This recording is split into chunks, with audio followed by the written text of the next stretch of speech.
This season of Design Tangents is presented by Genesis. You can learn more about the brand and their vehicles at genesis.com.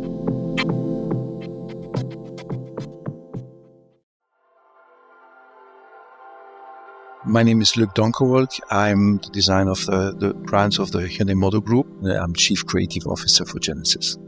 My name is SangYup, head of Hyundai and Genesis Design. I've been a car designer almost 30 years, and it has been wonderful.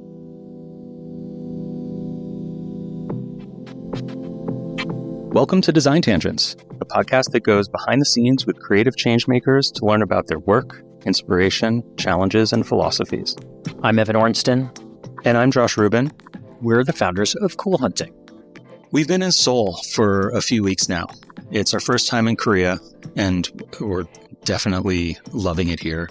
There has been so much innovation in tech and fashion and film and music and beauty in a relatively short amount of time. And it's been quite fascinating to dig into how that's all happened and where it's going. Korean automotive is a huge part of that evolution that's happening here in Korea and in Seoul. And honestly, Josh and I believe that Genesis is really leading that and bringing Korean design to the map and to the world in a way that's really exciting to observe.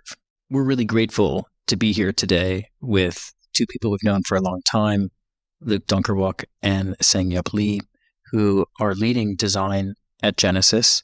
We've known these two for more than 10 years. They've known each other for closer to 20 years. And Evan and I feel quite privileged to have witnessed their journey. It feels like a moment right now where they're flexing to their fullest potential as designers with the work that they've been doing at Genesis. And that's not just our opinion. Really, the automotive world agrees. Genesis has won some pretty spectacular awards for the cars behind the scenes for many, many years. And there's another award called the World Car Person of the Year, which can really go to anyone in the automotive world. And Luc and SangYup, you had that honor. It's pretty incredible that two people at any one company would have that back to back. It's impressive. People are paying attention. You're fine-tuning vehicles coming to the market in the next year or two, and you're designing vehicles for 3 or more years out. It's a huge industry that impacts almost everyone on this planet. And yet the number of people who actually design cars is around 1,000 or so. It's not a big number of people who have such an impact. It would be nice to just get a little bit of background. So, Luc, did you always want to be a car designer? Actually, yes. Although my previous life in Africa and South America were a different environment, but I always dreamt about drawing cars. Never believed I would be able to do it because I was told very early that only Italians get to become car designers. So it was a bit of a irony that I ended up designing Lamborghinis at one point. But I think we were both made to be car designers from the very beginning. SangYup, how do you feel about that? Is that true? Now, yes. But when I was a kid, I was born and raised South Korea. Literally back in the days, there's no car culture here in Korea. And I like the art, I like sketches, I like drawings. So decided to become the fine artist, a sculptor. And I quite enjoyed that and really enjoyed that. But when it closer to graduation of the college, I was getting nervous because I have to ask myself, because normally the artist, in order to become, you're able to sell your artwork, you should go through this period of hungry time in 20s and 30s. And I was not brave enough. So instead, I took a backpack trip all over the world, in US, Europe, and Japan. And accidentally I found Art Center College of Design, Car Design School in Pasadena, California. And went to the school, and I saw students actually making a car out of clay. So I was talking to myself, maybe this I can do it. So that's how I started. There was a lot of difficult challenges because most of my classmates, they're all car guys.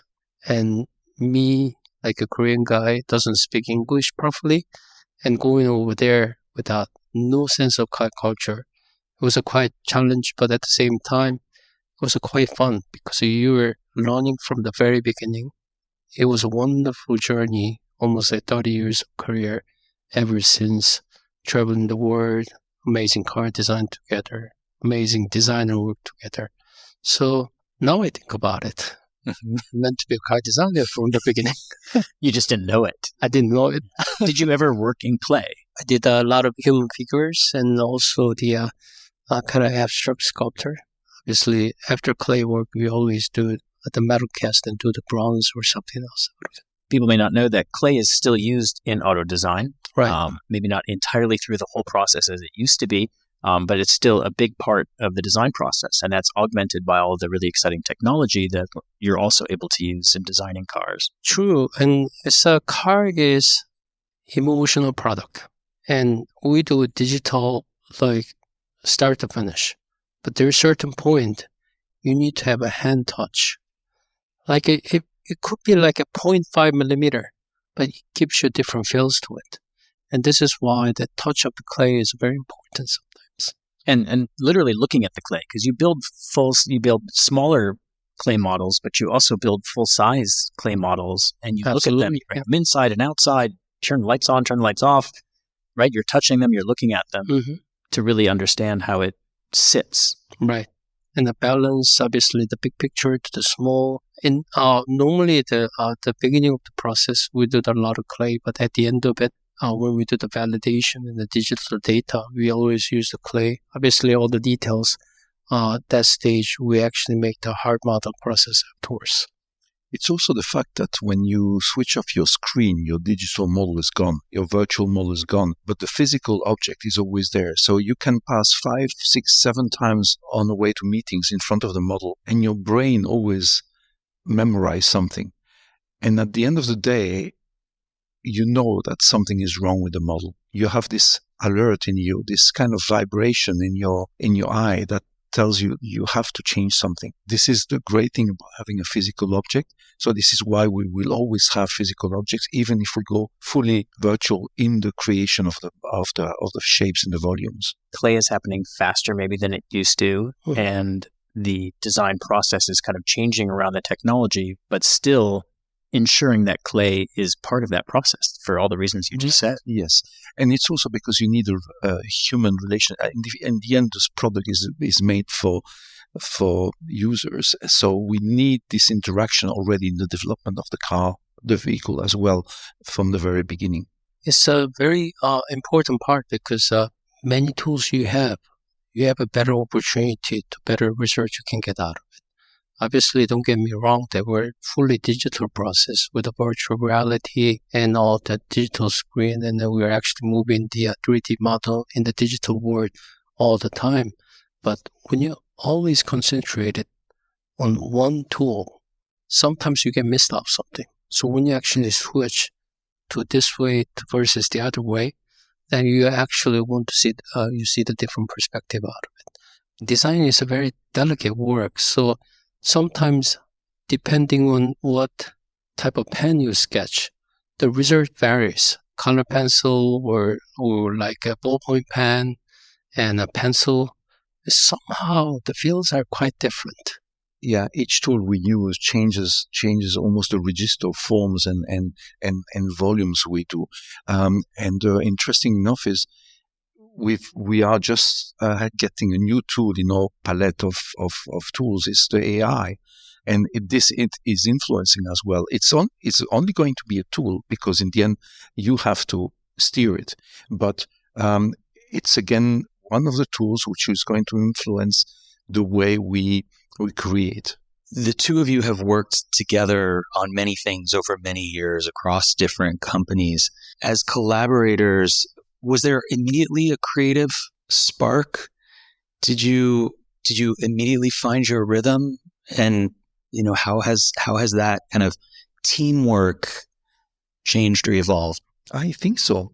I mean, you might. It's not bad to begin with, to be honest, wasn't it? I think, yeah, exactly. No, I think we always had this kind of process of bouncing ideas back and forth. So there is no boss between ourselves. We are eye to eye, and we are designers. And basically, when I share an idea, I know that it's going to be the start of a creative exchange where SangYup is going to tell me, yeah, but if we do that, maybe we should do this. And basically, the end result is much further than what actually we believe the first idea we had due to this bouncing back and forth together. And this is what makes us very strong. And when we talk about design, I already see Luc's head. There's certain shape and certain form is in his head. And I see that through his forehead, actually. And he's really great in that sense. And I take it. And afterwards, I question to myself, this is what he thinks. I totally understand what it is. Is this good enough? Then I always do the second thought afterwards, based upon this. Sometimes contradicting, sometimes actually variations, in many different directions. I will show that to Luc afterwards. And Luc take it, and then he does the same thing and pass it back to me. So this is actually our creative force is very strong. Normally, you don't find this in the design industry. And I really, really enjoy this our challenging spirit. It's actually, Luc is quite good because a lot of designers, as you know, they're quite egoistic. Yes. But he's not working that way. But most of cases, he actually prefers that I offer over what he offers from the beginning, which is always fantastic. And always there is a two common thing personality-wise. Luc likes to challenge, me too. And I'm a troublemaker, and he is as well. Yeah, we are creating quite a lot of trouble. Uh-huh. But the great thing is sometimes you have to protect your team members from your ideas. And this doesn't happen between SangYup and myself. I know that SangYup is going to say, well, forget about that. Or he's going to take that idea and make it evolve. So it's something that we have a really honest and unfiltered relation. So where we basically, I know that I can tell him about a real stupid idea. And on the other hand, you know that some people will never be as receptive to your ideas, or sometimes it's really the spark of something, and we have this exchange that allows us to create out of some input something great. Luc is my boss, but he's much more than that. He's a designer I respect. He is also my mentor, and he's my friend. Is my family. So this is really, really great on a manner because we are a designer. And even though we are actually in head position, we're not politicians. We always challenge with each other to create a best design which actually create value to customer, the story to customers. Well, that's also an important point. I never wanted to be a boss, and we are designers. And I always say that actually I design for free, and SangYup is exactly the same. We would actually pay to design. I only accept my income as a compensation for the hours I spend in the meetings. That I get paid for. The rest I do for free. A lot of hours, don't again. The meeting. Are there elements of designing here that are distinctly Korean? Right, we'll talk about the output of design and what you've brought to Genesis cars that are distinctly Korean, but behind the scenes, are there elements of the process that are distinctly Korean, or is it more spiritual? Yeah, the kind of the process that you've created as collaborators. I think the first thing that struck me as a non-Korean arriving in Korea, having gone through a lot of different companies where it takes time for people to accept your ideas and to find a way to communicate and to have your ideas processed and executed. That doesn't happen in Korea. People are eager to get your input. In a lot of companies, when you start working, you have the feeling after 2-3 days that you should not disturb too much the organization. this is not the case in Korea. People are just willing to, and this from the first day. You arrive, you have a new team of people, and then they are just waiting for you, and you have to be careful because you cannot think out loud. Because people will take your inputs and execute them immediately. They will come back the next day with a result, and you will say, "What is this?" I say, "Well, you asked me to do it." Say, "No, I was just thinking out loud. It's done. The next day, it's done." People run to execute, and this is something which is for us extremely motivating. We want things to be done, and we don't have to, because the problem is if you have to wait too long, you have new ideas, and the old idea is not good anymore. So the fact that things get done immediately is something that you will never find anywhere else. That was my first impression of working in Korea. And this is not said lightly. You've lived in whatever, more than a dozen countries. You've visited dozens more than that. You've seen how people work and operate. And yet this really struck you as being something unique. And exactly. And the first thing you have to understand is how people function, the mentality, the way they think, so that you can try to communicate in a language. I'm not talking about the pure language, but in using the right words to motivate people to understand your inputs. That process is quite long in some cultures. In Korea, even if there was a language barrier, communication filter, people just want to receive something. And that struck me from the very beginning, that you cannot slow down this country. It's a very dynamic, yet there is a calmness always exists together. It's almost like a country of duality. I mean, you travel in the city quite a bit. There's a digital versus analog. There is a old tradition versus very high tech. And you get like a duality everywhere in the whole city, which is actually quite unique part of the culture. And Luc mentioned this commitment to deliver the mission is so strong in that sense. But they really like to enjoy, and this is why a lot of cultural stuff was developed. But if you think about it, Korea has to born out of ash, literally flat, after Korean War, 1950. So it has been 70 years that Korea has to reborn again. And this fast pace, really what makes country very dynamic, at the same time, very diverse. I tell you, when I left Korea, that was 1993, country, it changed so much. And 26 years after I came back, I live in a different country. It was actually a developing country. There's not much culture going on, but within the 26 years, country has changed like a left to the right, upside down. And it's still changing, right? It's still changing. And sometimes I was joking to Luc that he went back to Germany, come back in 2 weeks. Hey, Luc, country has changed. That's how we joke around. Our sponsor for our debut season of Design Tangents is Genesis, the luxury Korean automaker. Let's be honest, a lot of sponsored episodes sound like sponsored episodes or commercials or infomercials. And I think we're so lucky. We had a chance to visit Korea and spend time with the Genesis team. And we got to learn so much about their approach to design, innovation, and what defines one of their core principles of being distinctly Korean. Stay tuned for our episode with their two creative leaders, Luc Donckerwolke and SangYup Lee. We dig into how they've done so much so quickly to build the brand and design an entire lineup of gorgeous new cars. We've seen their work, we know their hand, and we're so impressed. To learn more about the brand and their cars, visit genesis.com.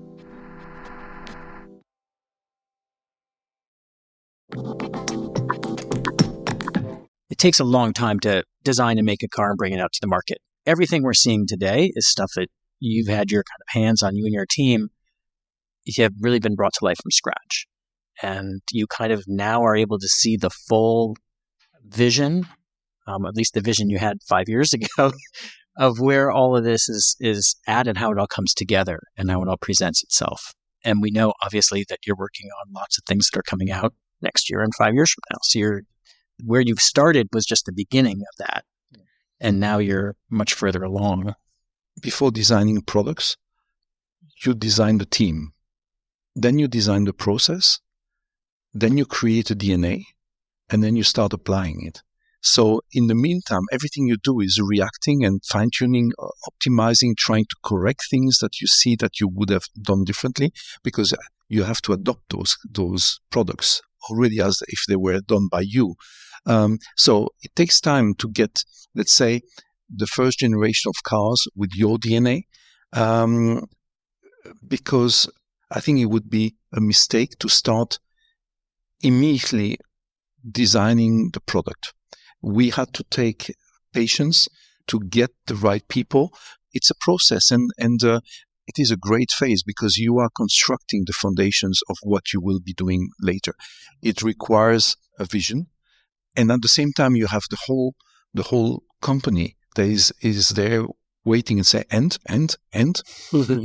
So you have to try to calm everybody down, because again, to create a new brand like Genesis was the fact of us brainstorming.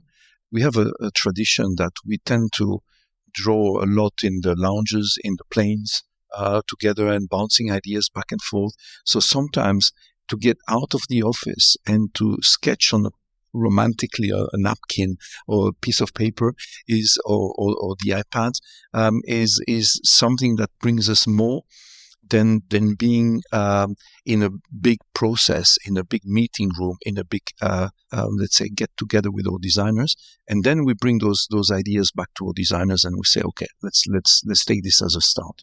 There's so much fun sketch competition. Yeah, and I like that.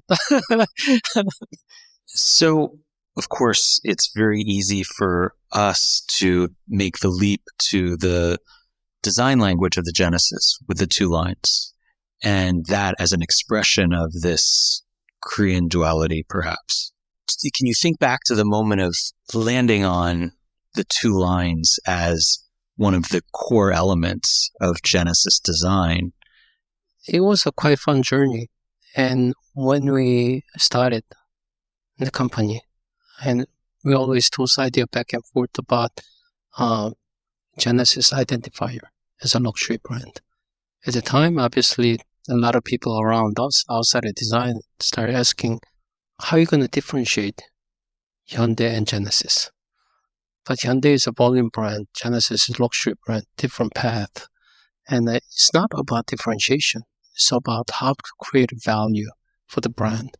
The identifier is something we can carry on for the long time, like a Coca-Cola bottle. So in the beginning, instead of putting all the design together, we're actually people outside asking, so what luxury brand Genesis should be? And what type of luxury are we talking? In the meantime, we've been actually discussed quite deeply every day. What is the Genesis identifier? What level of the design that we have to deliver? What makes the design timeless? Because the timeless equals luxury design. The lamp character is becoming more important in the car design. There used to be it's a truly functional part. There's only a few suppliers make the lamps. So that's why all the round headlamp is more likely not many suppliers back in the days. So you use that for British car and Italian cars. If you take a look at it, there's the same part. But lamp become very important signature for the brand as it gets high tech and as it gets the EV. Obviously, you don't need a traditional grill shape. So we actually talk about lamp character quite a bit. Should we do like a Genesis G, like Chanel and Louis Vuitton, and they always actually make their logo and letter out of the lamp. So we're trying to execute like a G, but it's just not simple enough. And it's very busy on the car. And it didn't work because you had a G on one side and you had an inverted G on the other side. So it was wrong. and every morning we talk about this subject. And in the plane and office, dinner, and one day I still remember it was very early in the morning, 6:30 in the morning. We're actually looking at the clay model together. And Luc put very thin one tape line on the car. This is very pure and a little bit empty, just one thin line. So they put another line underneath of it. And we're actually asking questions together. Isn't this something that Korea culture is related? Like yin and yang, and there's a duality of the culture. And we look at each other. Maybe this is it. So that's how it started. It was a bit too simple for a lot of people. So we thought we were on the right path, because if you don't have resistance, you probably have not gone far enough. But we were facing a lot of resistance. Oh yeah, big time. Because it was too simple. After this orgy of forms, lights that were huge, aquariums, which I used to call them, and that you basically interchange the contents with a lot of chrome stuff, and then suddenly we had those two little lines where there was hardly any space for technology in there, and not even less for decoration, ornamentation. It was too pure for a lot of people. So somehow we knew that was it. I think it was quite interesting, especially it was a huge challenge and against from engineering side of it, because Luc mentioned aquarium. When the headlamp lens is tall and big, it's very easy to have a light source going through the lens without any limitation. So you can have a maximum function out of it. But when you have a window getting thinner and thinner and thinner, same amount of the light has to go through this smaller window. It's a lot more challenging. So engineers, they asked us, why do you have to make a lens so thin? It's so difficult for us. And are you sure this is what you like to do? And we said, absolutely, as thin as much as possible. As a matter of fact, that G90, a two-line headlamp, the thickness on each one is 32 millimeter. The thinnest lamp in the world is only achieved by MLA technology. We are the first application in that technology. And this comes back to the distinctly Korean. This brilliant idea would have been so brilliant if it would have been done somewhere else in Korea, because we would have not had the technology to make it work. So it's again the context of creating something that was only possible in Korea. And it's quite interesting because it was a lot of people against on it, because people so get used to have a front of the car as a face. So you got a big eyes and noses, grill, and a lower opening is mouth. We break the rule basically. 14 lights, 2 on each side, no bumper, completely clean all the way top to bottom. So it was not quite supportive. But when decision made and how they deliver is unbelievable. Speed and level of execution, it was really a great experience. I think it's such an exciting time from a design point of view, because traditionally there's three main areas of auto design. You have people working on the interiors, people working on the exteriors, and people working on colors and materials.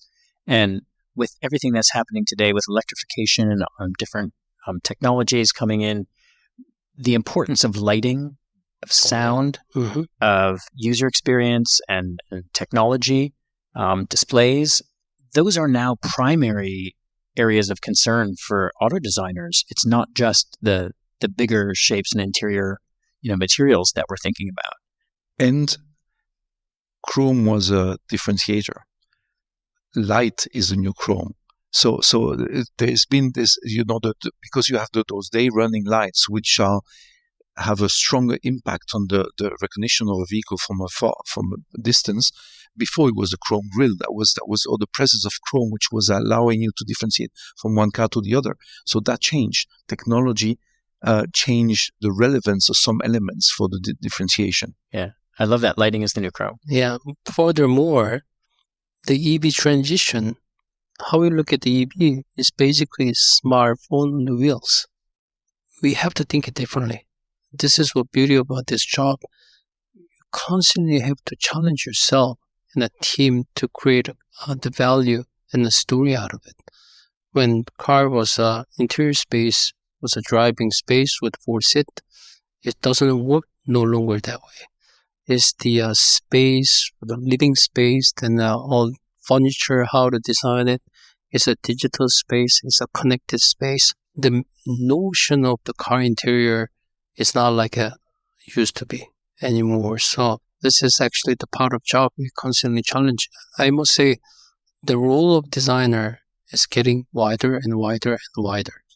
Yeah, it's really exciting. And there's also another factor is that if you look at what's happening with the evolution of the technology, with autonomous vehicles becoming closer and closer to us, the concept of projecting light on the road to see is actually an old concept. It started with a candle and a reflector, and then you had different amounts of different evolutions of bulbs. Then you had LED, and now the light is going to become a light signature. It's going to be almost like a pure differentiator rather than a technology to allow you to see, because you have lidars, you have radars, you have lasers that will substitute themselves. They will become your eyes. So that is changing. This is why we believe that those minimalistic lines, those quad lights, were actually a way to open up the evolution of the design identity of Genesis. At the same time, it implies a certain Darwinism, where an organ that is not needed tends to disappear. And so it is all related. Uh-huh. And furthermore, complete autonomous driving, it will take some time, but eventually will come. We're questioning to ourselves when it really become more autonomous driving. Does headlamp has to be that bright? Because it sucks up all the electricity. I mean, if it's car is driving for you, then why do you need so much brightness on the headlamp? So that is one question. Maybe in the future, the headlamp doesn't have to be as bright as what we have at the moment. That means we can dim up our two lines even more. So I think this is one of those things. We always actually ask questions bouncing with each other all the time.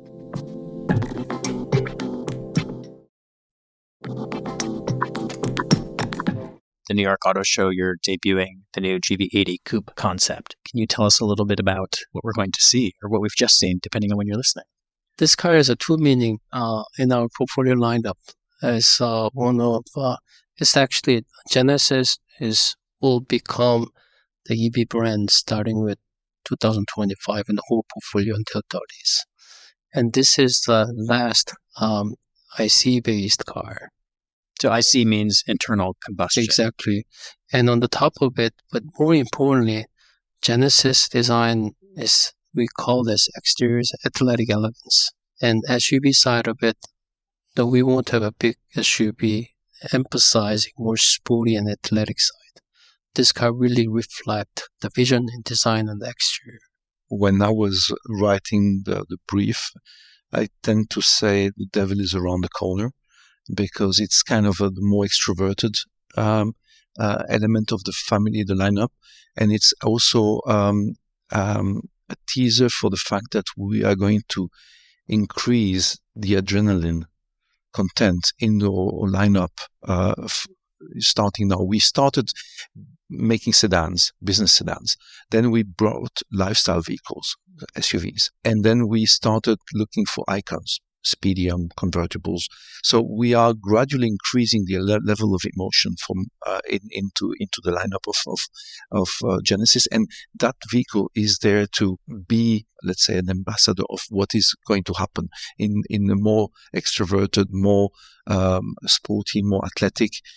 We always have the duality, the two lines, the Dr. Jekyll and Mr. Hyde, the athletic and elegant side, that we have to combine those antagonisms that we like to play with to create tension. And this is the car is reflecting those parameters together. Car has this character, which is very athletic, a lot of muscle, and extrovert character, which is actually a little different than the mainstream SUV. So it's always great to have a balance of the left and right as a portfolio lineup. And this will really shows what our mainstream SUV can be, more extrovert, more athletic side of it. And at the same time, it has to be elegant. So we don't want to do anything vulgar just because it has more adrenaline. I have what might be a bit of a funny question, but when we think about luxury and we think about brand with any car, what we see, what we hear, sometimes what we smell, certainly what we feel is easy to understand and describe, but the sense of taste is usually not included when we think about a car or an automotive brand. If you could eat this GV80, what would it taste like? That's interesting. I think you got us there. There was one restaurant I can reflect in Seoul. Maybe I should take you guys over there. Yes. It has a really nice rhythm. It has a punch, like a little bit of sour to give a more freshness. That is the food I would like to communicate. Yeah, I think it has, going back to my African origins, a bit of a pili-pili in there, which is a bit of a kick. Yes, exactly. But it's not going to burn you straight away, but it's going to leave a certain dominant taste in your mouth. So it's all not overkilling you with something. It's about creating something that wants you to have more of it. Right. It has a touch of sour or a touch of spice, but it doesn't really hurting you. It really complements. Doesn't saturate you. Exactly. It just whets the appetite for more. Yes. I love that. I think it's important for people to understand you're not just thinking about just the car. You're doing it within the context of the whole brand experience and environment. Right. And the way the showrooms look and feel and that whole experience. And Josh and I have had the opportunity to go to your flagship showroom space in suburban Seoul. We've also had the opportunity to go to one of your spaces inside of a mall. It's quite popular here. And it was really amazing to see both. But in the mall, there were 7 other brands there. So to be able to see the differentiation, the way that Genesis presents itself so completely differently from all those other brands was really informative for us. I think this is also part of the chance we have, SangYup and myself, to be where we are now, is that there are extremely good designers everywhere. A good design is the result of having top management believing in the designers. If you see a good design, you know that there is a good management, the good designer and the good management. If you see a bad designer, you might question the designer, but you have to question the management of the company as well. And this is where we have the luck that what we do is not only cars, it's a complete experience around. So we take that experience that is being created by specialists we work with, and we transfer this as well into our cars and vice versa. So it's a take and giving. It's enriching our life as creators. At the same time, it is allowing other divisions to do also great work. Mm-hmm. It's about whole experience, isn't it? Like Josh mentioned before, we're the luxury brand want to touch all different 5 senses. Obviously, taste. You cannot lick the car, obviously. So for me, the taste is all different 4 senses together to make a certain character out of it. And experience is not just the car itself. It's the whole experience from the beginning, how we plan, how we deliver, how we communicate, how we execute, the whole journey, full of the obsession to details. This is why we say at Genesis, design is brand and brand is design. We don't separate them. And this is so important because how you define Genesis. Genesis is a design brand. And what does that mean by design? It's not typical, beautiful styling design. It's about whole experience from the very beginning to all the way to the end. This has been a really informative and inspiring conversation. And again, we're just so grateful for your time and for Genesis as our partner for this first season of Design Tangents. We're really appreciative of your work, and we're really grateful. Coming to Korea for the first time has been incredibly impactful for us and full of really unbelievable moments. We can't wait for everyone to be talking about the GV80 Coupe concept. And we're really grateful for Genesis. Thank you, guys. It's a pleasure. Thank you so much. It was great. Thank you much. Thank you for listening to this episode of Design Tangents with Cool Hunting. Make sure you hit the follow button wherever you listen to podcasts so you don't miss an episode.